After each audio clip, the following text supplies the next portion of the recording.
You ask Tiger to solve.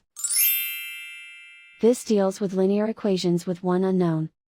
The final result is x equals 13 over 2. Let's solve it step by step. Swap sides. Group all constants on the right side of the equation. Subtract 5 from both sides. Group like terms. Simplify the arithmetic.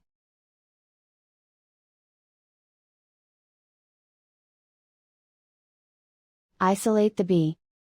Divide both sides by -4. Cancel out the negatives. Simplify the fraction. Cancel out the negatives.